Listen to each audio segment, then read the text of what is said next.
those are some of the headlines. This is Democracy Now!, democracynow.org, the War and Peace Report. I'm Amy Goodman with Sharif Abdel-Qaddous. And welcome, everyone. President Obama has wrapped up a two-day visit to Mexico for talks with Mexican President Felipe Calderon and Canadian Prime Minister Stephen Harper. The three leaders met in Guadalajara to discuss issues including immigration reform, trade, Mexico's drug war, the crisis in Honduras, and the swine flu outbreak. It was Obama's first official summit under the North American Free Trade Agreement, or NAFTA. On the campaign trail, Obama had promised to open up NAFTA to renegotiations. But he's backed off that pledge since taking office, blaming the global economic meltdown. Speaking to reporters on Friday, Obama said, quote, "At a time when the economy has been shrinking drastically and trade has been shrinking around the world, we probably want to make the economy more stabilized in the coming months before we have a long discussion around further trade negotiations," he said. Obama's reversal on NAFTA has come under criticism from labor and human rights groups. In Mexico, NAFTA has been blamed for squeezing out small Mexican farmers, depressing wages, and spurring waves of immigration to the United States. Before the summit, a group of protesters gathered at the U.S. Embassy in Mexico and called on Obama to uphold his campaign pledge. This is Dolores Rojas of Oxfam. Es hora de que el presidente Obama cumpla con las promesas que le arrancaron sus electores. It's time for President Obama to fulfill the promises he made to his electorate. He promised while campaigning and as president to renegotiate NAFTA. At this first summit, he ought to start keeping his promise. Mexican President Felipe Calderon should fulfill the commitment signed by his predecessor in the National Rural Agreement to renegotiate said treaty. Canadian Prime Minister Harper should also address the demands of the Parliamentary Committee and of a growing number of citizens and organizations in his country who share that sentiment as well. For more on NAFTA, we're joined now by two guests. Manuel Perez Roca is an associate fellow of the Institute for Policy Studies and a member of the Mexican Action Network on Free Trade. He's joining us from Washington, D.C.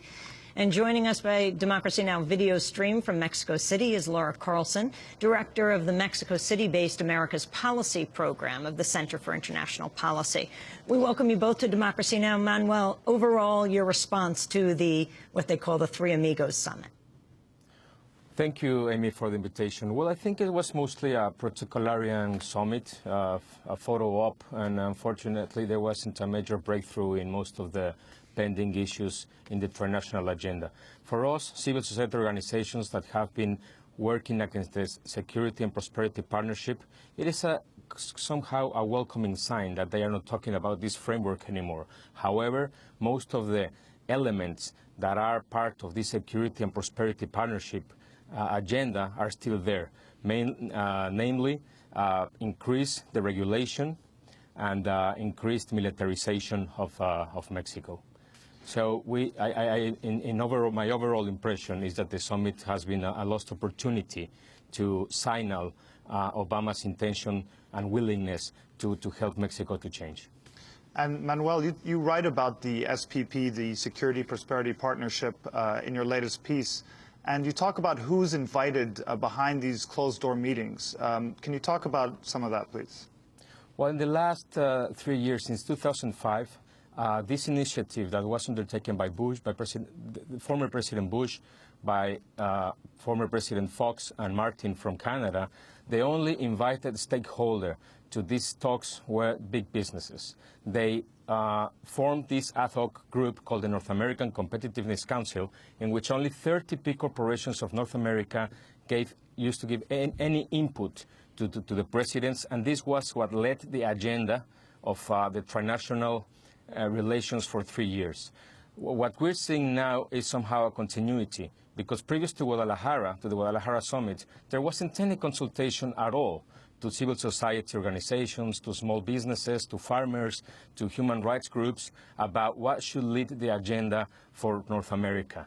This is also a reason why I think this has been a missed opportunity. And it is discouraging when President Obama had declared during his campaign that in the first year of office he would conduct the summits with Mexico and Canada in a different way than President Bush used to do, inviting civil society organizations, inviting small businesses, inviting all stakeholders of society to give input and participate in the discussions of the trinational agenda and the future of North America. And Laura Carlson, the issue of NAFTA, this was not really talked about at this summit. On the campaign trail, Obama has discussed, he pledged to renegotiate NAFTA, but has backed off that campaign pledge since then. Why renegotiate NAFTA? All three citizenries in the United States, Canada, and Mexico have reasons to renegotiate NAFTA, and they're very legitimate reasons. That's why I think this was more than a missed opportunity. I think it was definitely a step backwards from Obama's campaign promises.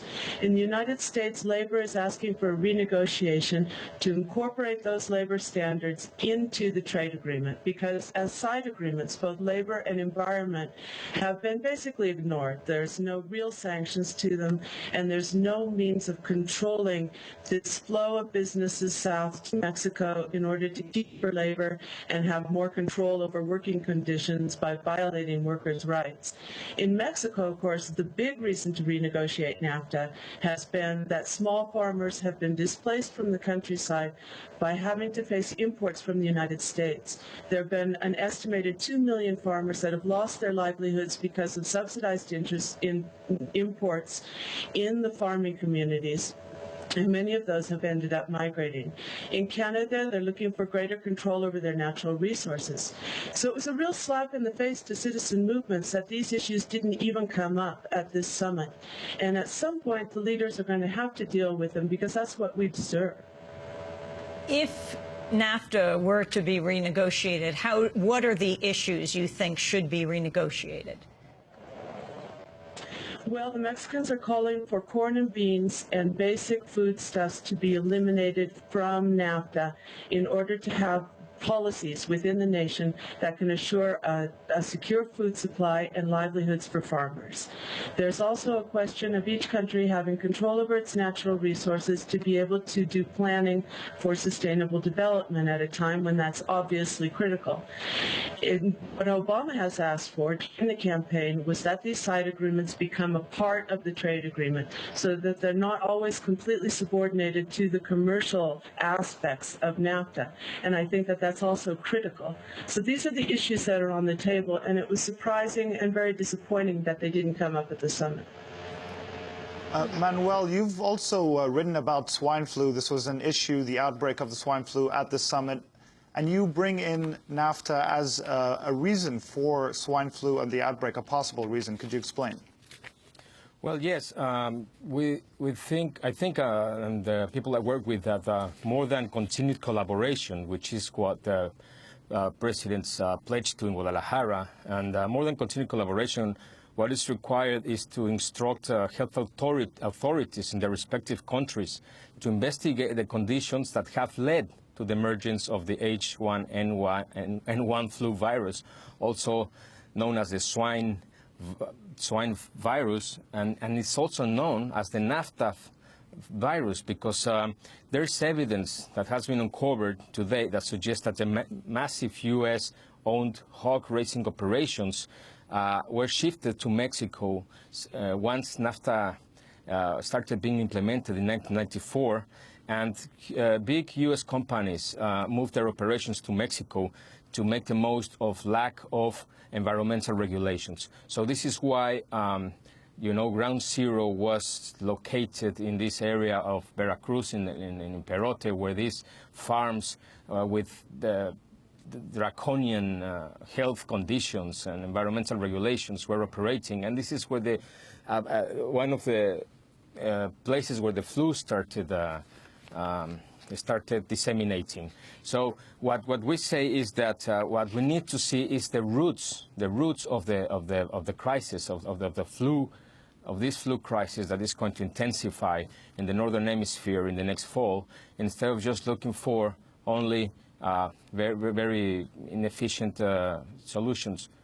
It's interesting that the whole outbreak of the swine flu got very little into, and certainly in terms of mainstream media attention in the United States, the actual hog farms, both in the United States and in Mexico. In fact, tremendous pressure to stop calling it swine flu, Manuel, and to start calling it H1N1. Yeah, that's right, Amy. I think it's been very clear